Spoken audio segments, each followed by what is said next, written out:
Hello, welcome back to the SCW Wrestling Podcast, right here on Facebook.com and YouTube.com. Once again, I'm joined by another fantastic guest from Limited Edition Pro Wrestling. This is your monthly Limited Edition Pro Wrestling review, and I'm joined by none other than the General Manager, Jonjo Obrey, and we're here this evening to review LEP Maximum Punishment. How are you this evening, Jonjo?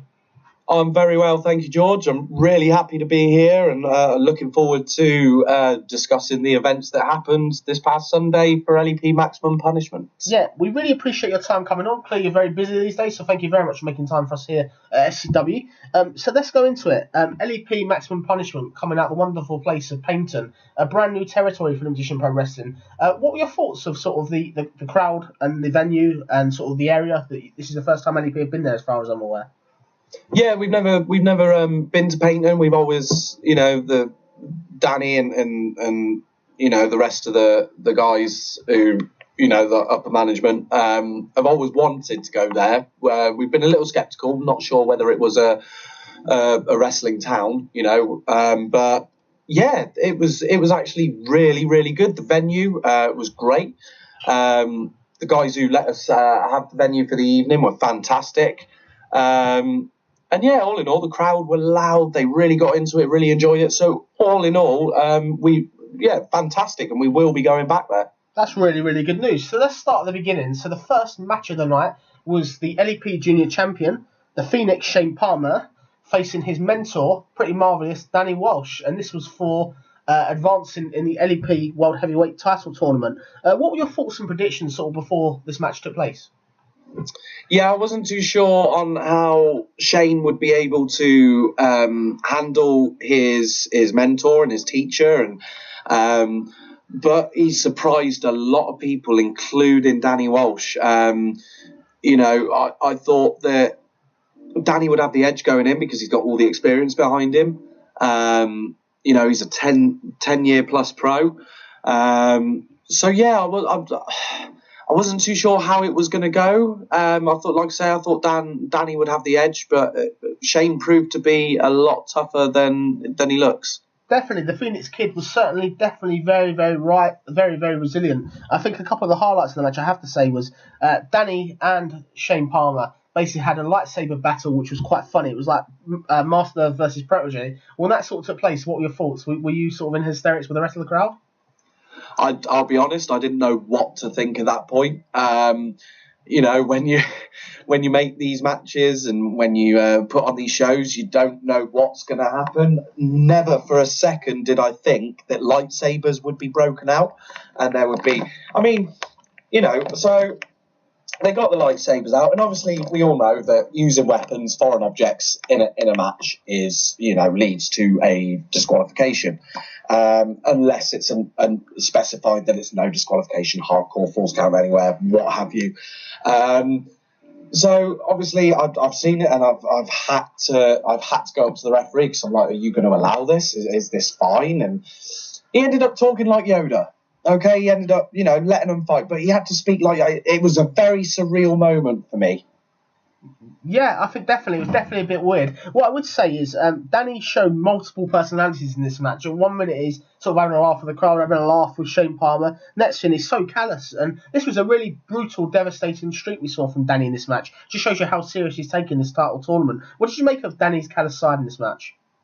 I've seen it before. I will say I've seen it before. So, he was getting more and more frustrated as the match was going on because of the resiliency of Shane. He was kicking out of the big moves. He was giving some fight back, and I don't think Danny was expecting it. So, the frustration led him to try and do whatever he could to keep Shane down, and if it meant flipping a switch and turning a bit nasty, then that's the thing. This is how much it's those two guys there. It showed how much this title means to people and how much this championship really, really means to people.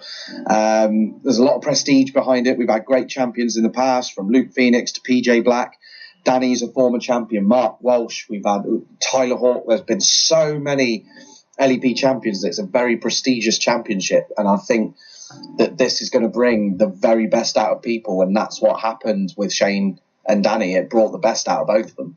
Yeah, definitely. I think this was a match for the archives. There was a lot of technical moves, and I think clearly Danny was going for the submission the whole way through. Shane Palmer nearly got the win after a switch in music, and really all thought he was going to get the victory. Somehow or other, Danny kicked out. The way the match ended was Danny finally hooked a leg lock. It was devastating, and he finally got Shane Palmer to quit. It looked like he was almost going to break his leg. Were you surprised to see Danny win this match? I wouldn't say surprised. Just because of the fact of, like I said before, Shane being a student and Danny being the mentor, there was a lot more. Danny wouldn't have shown everything that he knows to his students. He wouldn't have shown them everything, and Danny's going to know quite a lot being in the business 10 plus years. So there, I wasn't surprised, but I was surprised at the resiliency of Shane Palmer and how much he kept getting back up to fight.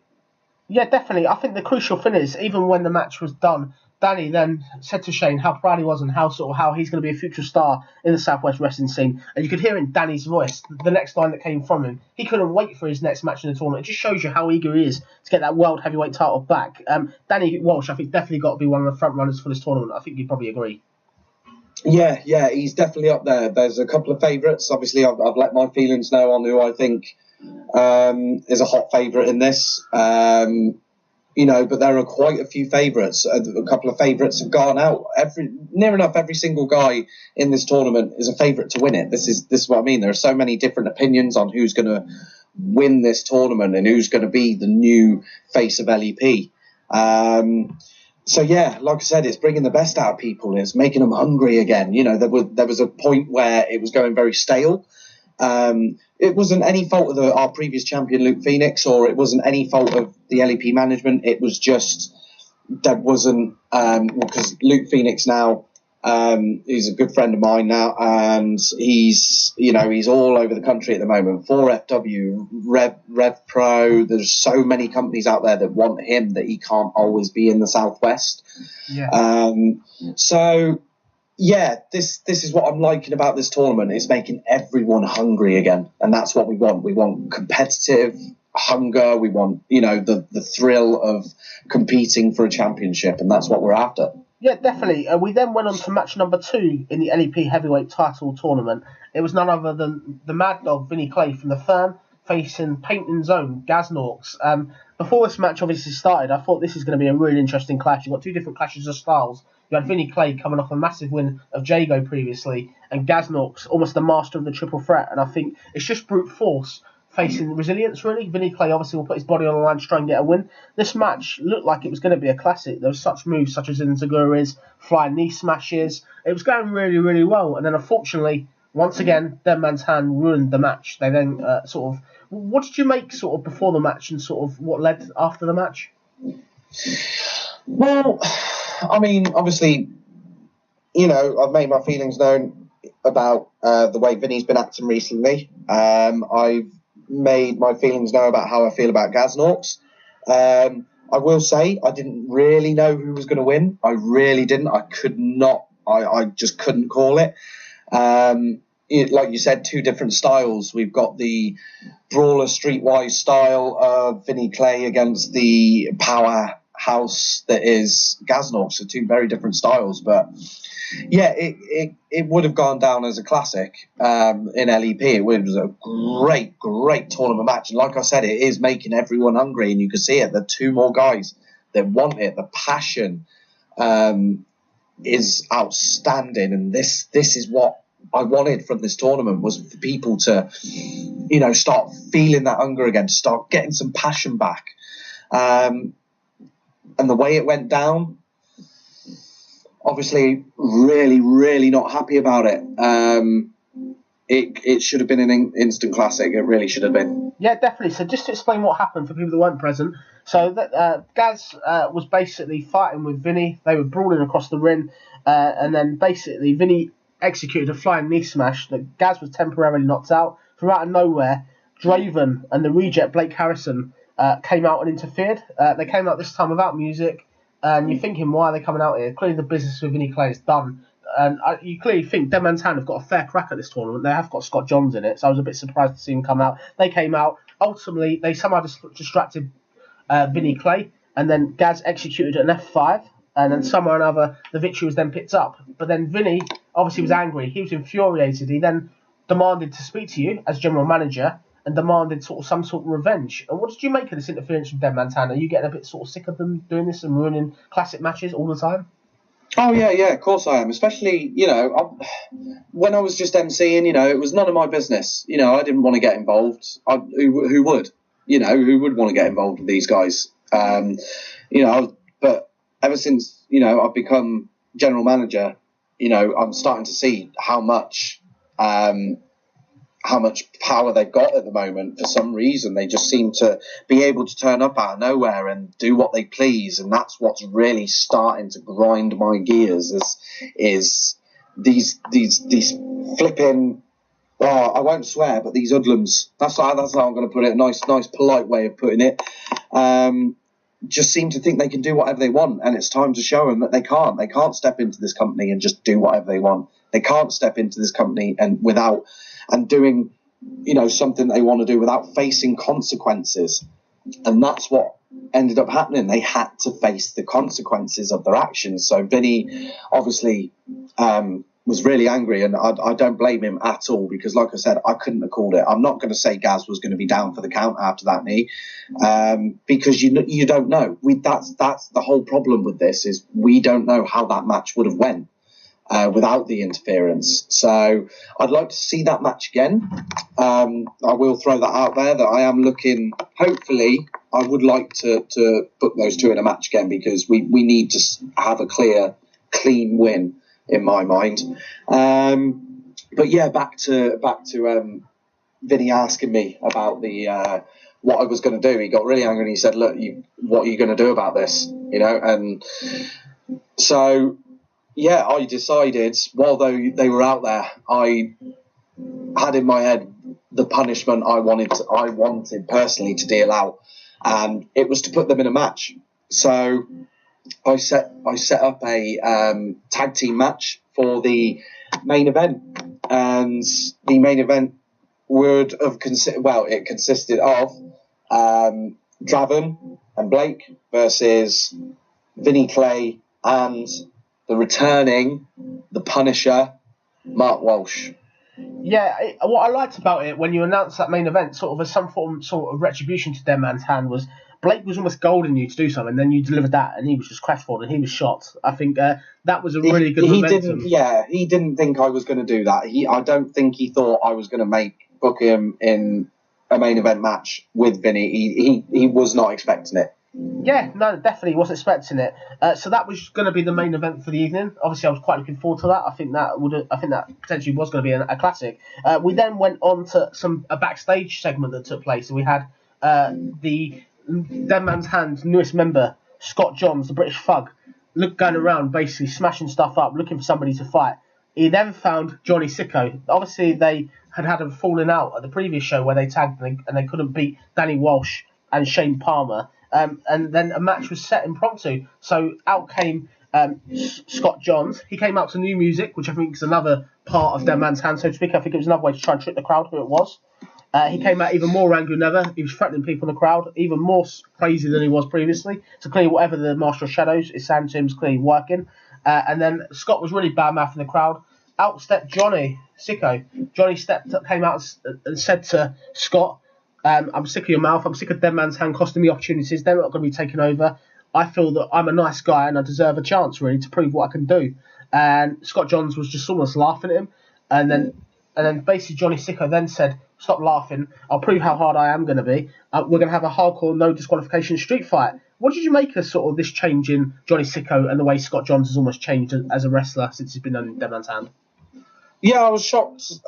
Let's put it this way: Johnny was the last person I expected to see. I wasn't expecting him to be the good guy for once. That was a surreal moment for me, because I've only ever known Johnny Sicko as the bad guy. That's all. That's who he is. That is Johnny Sicko. But maybe this whole Dead Man's Hand thing has helped him, let's say, turn over a new leaf, so to speak.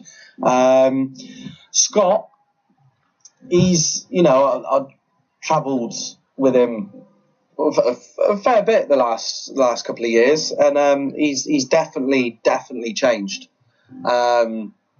I don't know what happens within Dead Man's Hand. I don't know what brainwashing techniques happen. I don't know if there are any brainwashing, whether these guys just were like this before, but they hid it.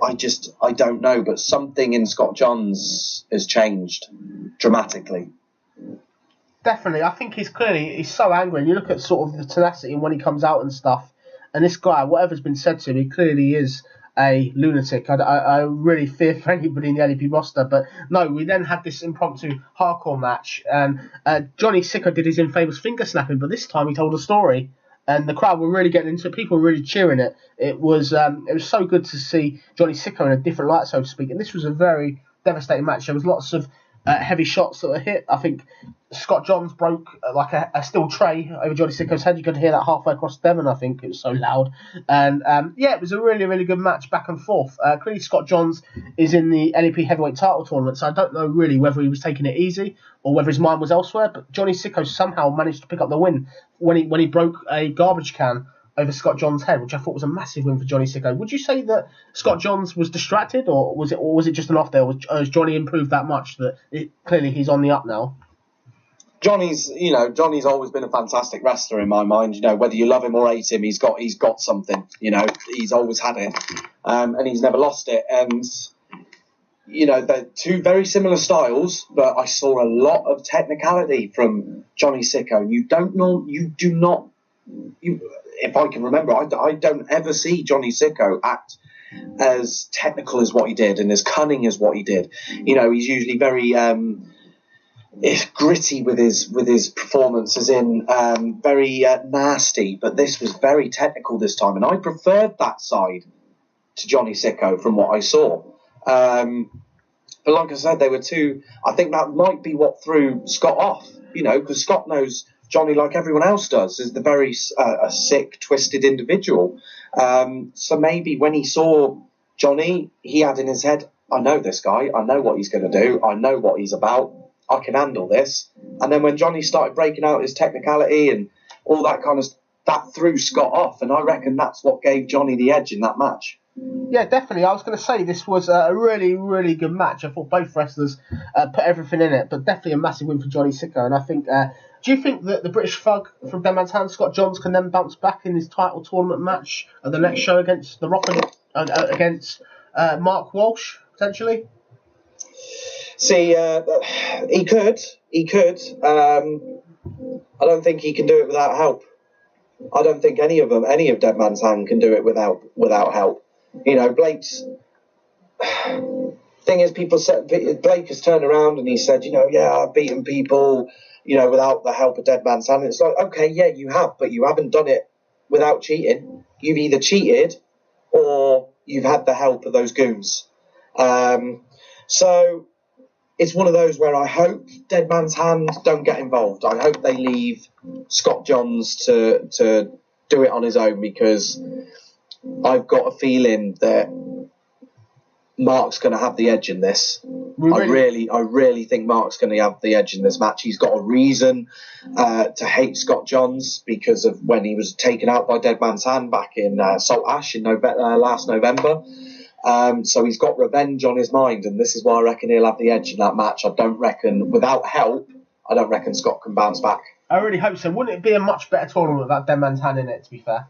It would be a fantastic tournament. We were I had a list set out and it was fantastic, and I think that's why Johnny also had a gripe with Scott as well, is because Johnny approached me when he found out what had gone on in the tournament. He approached me. I'm not going to say he approached me politely, which is understandable. I believe he deserved to be in that tournament, but I couldn't replace anyone else. And with the threats I was receiving from Dead Man's Hand to put, Scott in this match, I had to do it. And I think that's why Johnny's got a gripe, because if Scott hadn't have gone in, I guarantee you it would have been Johnny.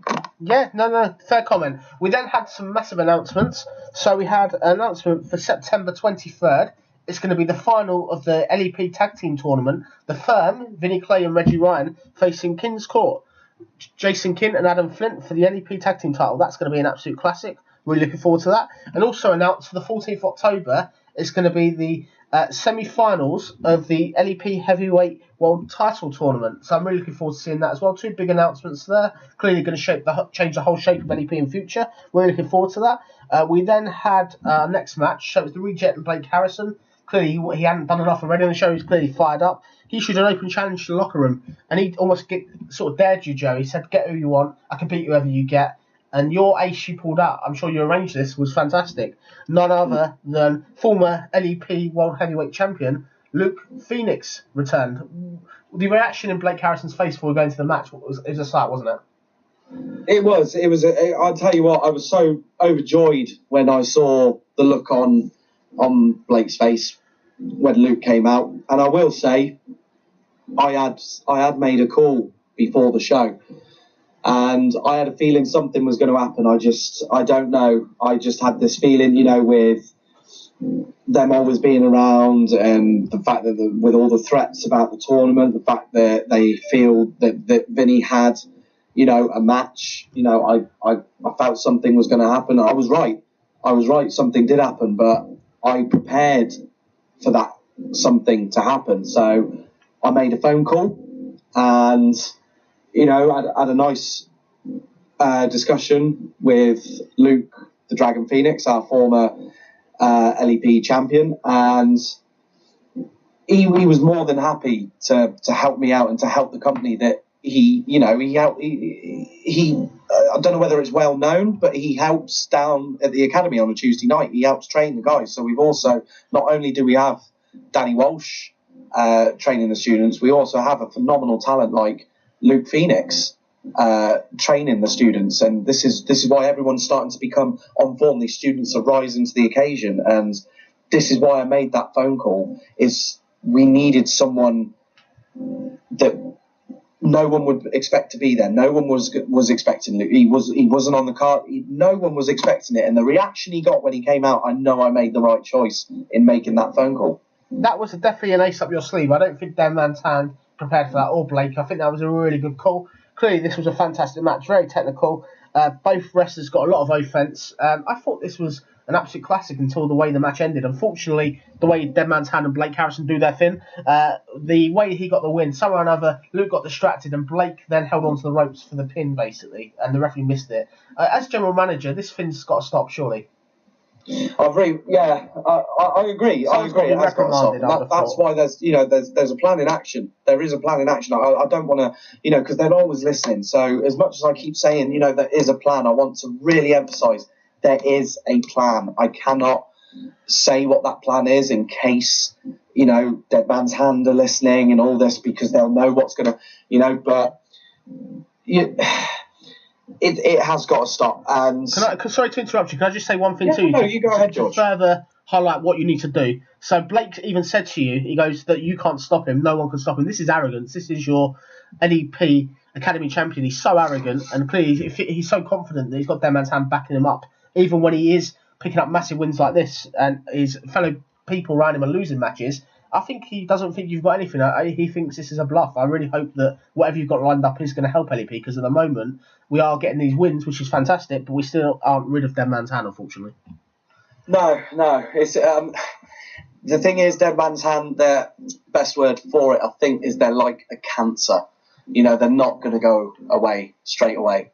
They're going to keep, they're going to keep spreading. And they will, unless we put a stop to it. And the only way we can do that is we need that Academy Championship back. There is a plan in place, but until I can put that plan into action, we're just going to have to do our best to try and keep them at bay, and we're just going to have to do our best to try and keep them on a losing streak. And hopefully they'll dissolve and go themselves. And there are cracks starting to show. So it is showing that maybe it isn't going to be LEP that destroys Dead Man's Hand. Maybe All we need to do is leave them to it, and they will end up destroying themselves. Definitely. We'll go into that a bit later. We then had Shane Palmer come out, and Shane Palmer says that he's been thinking about sort of challenging for another belt. He came to you and says that he feels that he wants to be the Academy champion.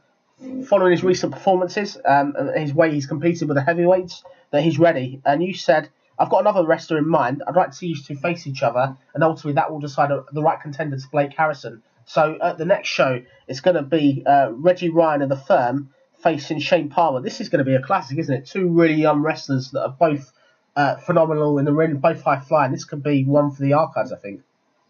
I'm hoping so. You know, at the end of the day, Shane, when he spoke to me about that in the ring, and he said he was very what I liked about what he said to me and how he presented himself was how humble he was. You know, he said, it proves tonight that I'm not ready for the heavyweight title. Now, there are a lot of guys that wouldn't say that. You know, there are a lot of guys that would say, I have guys doing it now all the time. I'm ready for the heavyweight title. I'm ready for that LEP championship. You're not.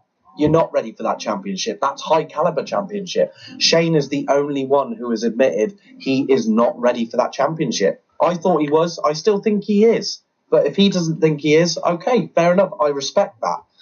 So he asked me for the Academy title, a shot at the Academy title, but he didn't demand. He asked for an opportunity. He didn't say, put me against Blake. He asked for an opportunity to become number one contender for that title. And to me, like I say, that shows heart. That shows passion.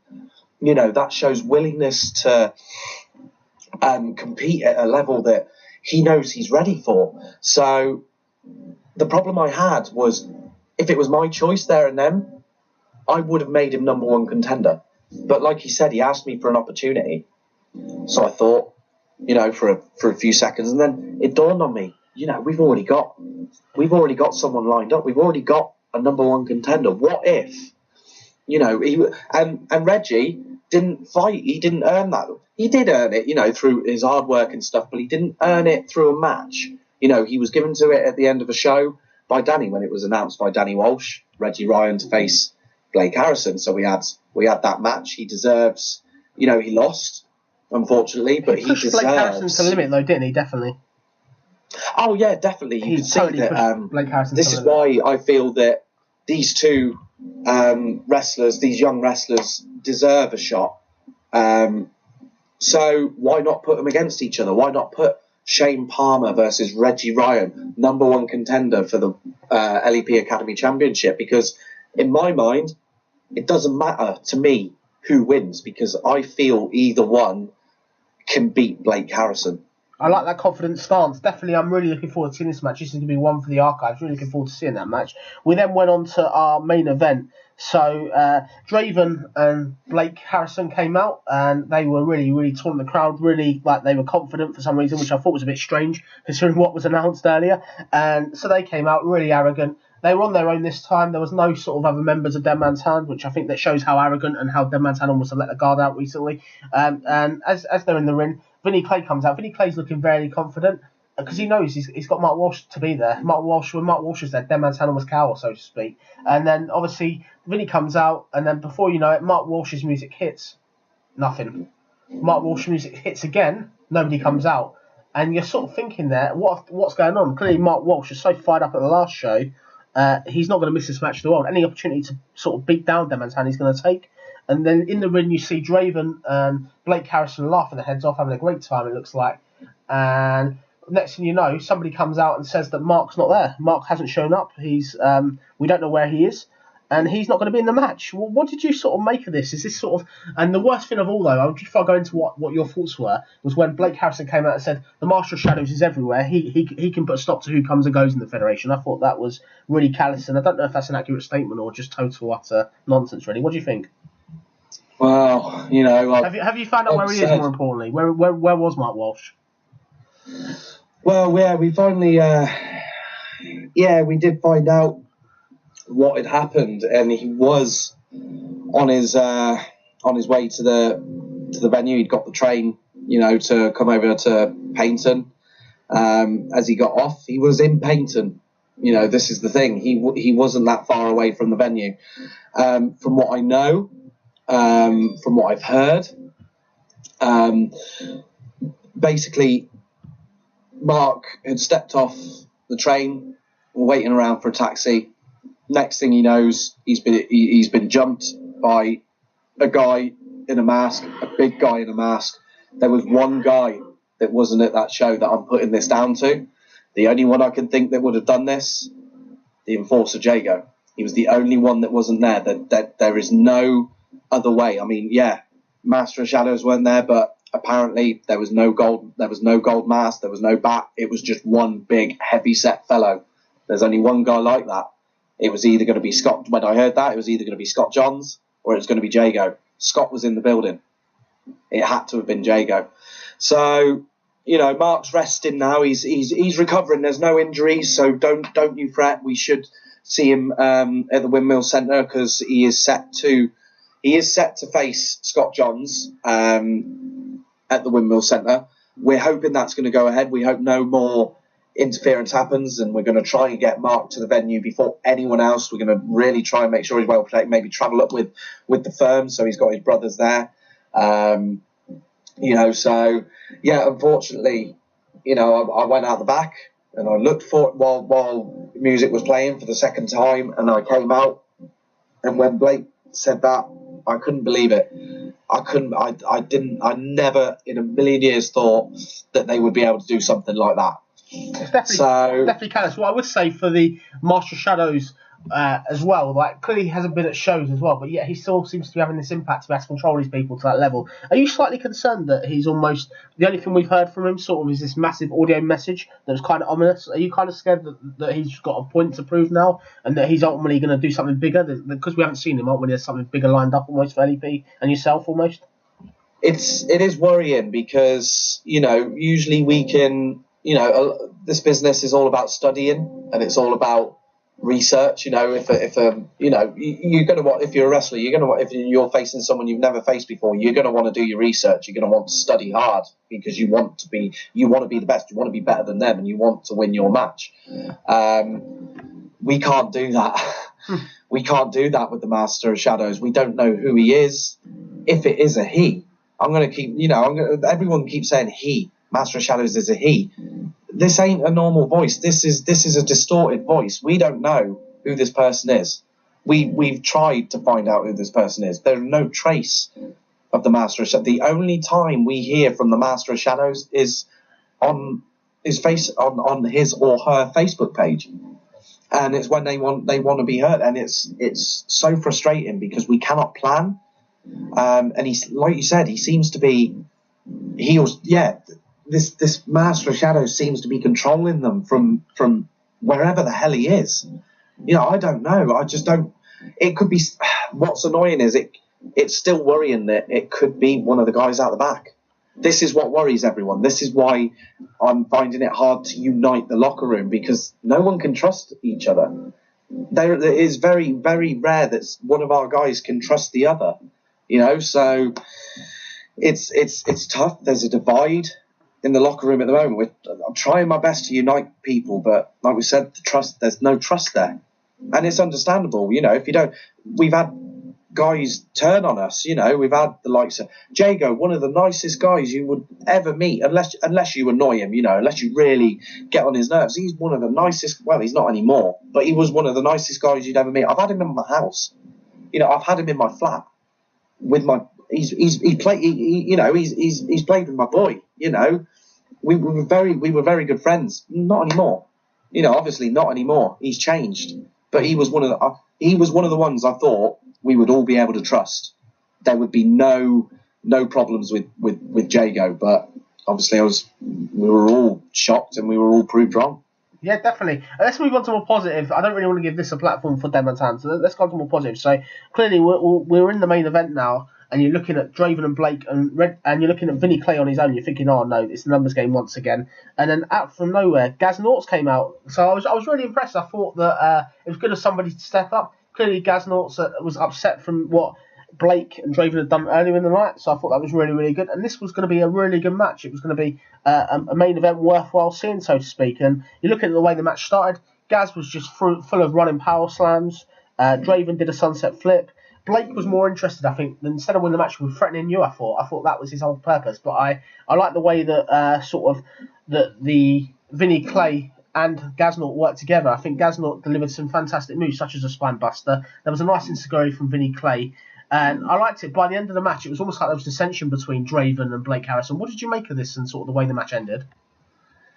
Yeah, obviously I was very, very happy with the result, and I was so pleased. My man Gaznort, he's stepping up to the plate so much, and this is why, he's got, as much as this is controversial, these are the reason why he has the backing of me in this tournament. He's a phenomenal talent.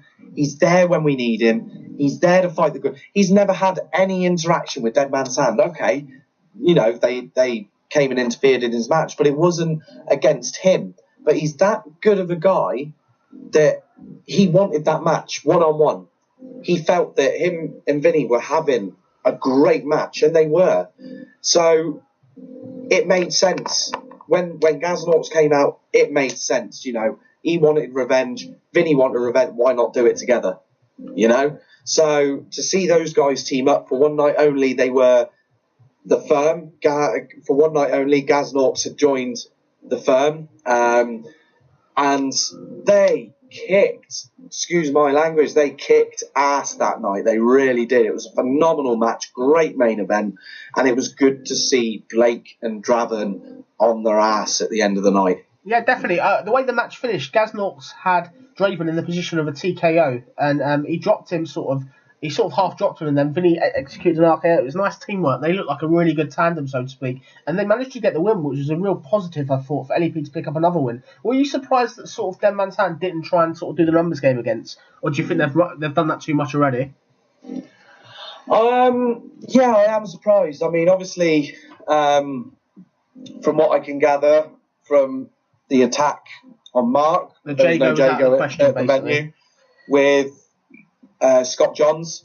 Obviously, Sicko had just taken it out of him in that match, because surely Scott would have come out, but no.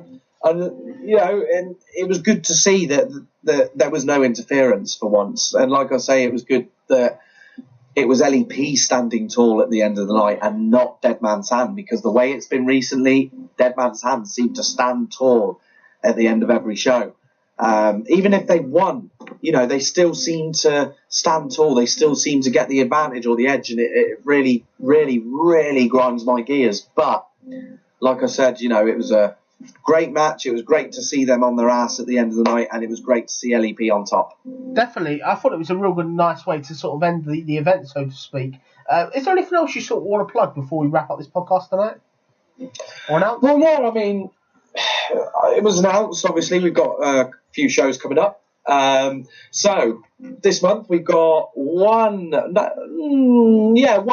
more show coming up, and it is entitled Ruthless Aggression, and that is on the 27th of August. Now, the reason I have decided to name this event Ruthless Aggression is because, ladies and gentlemen, if you were there at the Windmill Centre the last time we were there, you would have seen Adira versus Ruthless Ruth Jackson, which was one hell of a match. And I told you guys, I said, that is not going to be the last you see of Adira versus Ruth Jackson. So, August 27th at the Windmill Centre Torquay, we are going to have Adira versus Ruthless Ruth Jackson number 2. Hopefully this time Adira can come away with the win, and hopefully this time there'll be no cheating, there'll be no weapons involved. It is just going to be sorry to interrupt you, can I just ask you, as the general manager, as we've said previously on this show, do you believe, will you be stopping sort of the War Machine being there, or is that sort of totally out of your powers, I'm afraid? No, it was a good question, actually. Now, War Machine, it's a tough one, because what has been happening recently with him, he needs to go.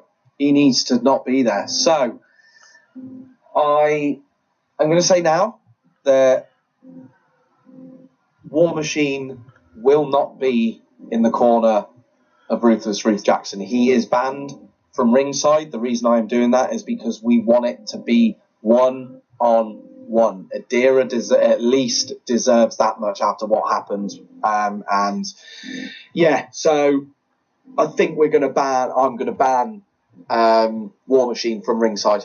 Awesome. So that is a great outcome for this podcast. I think that's really fantastic. Clearly, as a general manager, I think that's one of the best decisions you made. So, pat on the back to you, Mr. Jonjo. I really hope you continue doing things like that. Clearly, this is a classic we want to see. What I'm going to say as well, there are rumours going around, sort of we've heard here at SCW, that after on our next show review, you're going to have an announcement of some sort, or is this totally incorrect?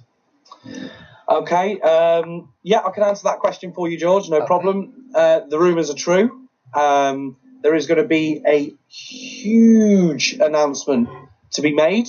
It will be in our next LEP show review, which will be the one after Ruthless Aggression. Sorry, we will be obviously reviewing Ruthless Aggression, but it will be a date after that we'll start recording. So that is when the announcement will be made. I can't give too much away, but what I will say is this announcement is set to shake the very foundation of LEP and is set to change the face of LEP forever. Awesome. So we're really looking forward to that. So anybody that's interested in going to the show, so that's Sunday 27th of August at the Wimbledon Centre. Tickets are available on the website, and please check it out. You can get tickets at lepwrestling.co.uk. Was there anything else you want to add tonight before we wrap this up, General Manager? Yeah, I will just adding on to that. You can get tickets on our website, LEP Wrestling, but the best place to get tickets, I will say, that everyone uses and has been a great format for us, is skiddle.com. We have, if you go onto our Talkie Wrestling Facebook page, you will see a tab called Events. If you go onto that tab, you will then see the list of events we've got for the upcoming year. Most events, tickets are now on sale for most of those events, so you can pick and choose what event you want to come to, whether it's a super show, whether it's 27th of August, whether it's in Paynton. They most of them are up there, and you can get tickets to them now. Or you can come to all of them. See, that's not a bad thing either, is it? You know, you could bulk buy. Why not bulk buy, guys? Why not, you want to know what's going to happen in the next few months? Well, book and get your tickets to every show that we've got on, because I guarantee you they will be phenomenal shows. And you want to get them fast, because we are selling out at the moment. The last 3 out of 4 shows, we have sold out. So I urge you all to have a look at our events, look through the list, book your tickets for 27th of August, book your tickets for the 23rd of September, when we've got the tag team titles up for grabs between the King's Court and the Firm. And then October, when we are back in Paynton. This is for all you guys who are listening that have been to our show in Paynton. Please book those tickets, because I guarantee you, and I say this every show, I guarantee you we will sell out. Yeah, awesome. I really appreciate you taking the time to come on again. Once again, this has been the LEP review, and we will be back reviewing LEP Ruthless Aggression sometime next month. Is that correct? Yeah. It'll be We'll try and do it a few days after the show. So yeah, it'll be start of September. I reckon our review will be out there. So yeah. Brilliant. Thank you all for listening. I've been George Jones, and I've been joined by the General Manager of Limited Edition Pro Wrestling, none other than Mr. Jonjo Obrey. Thank you all for listening.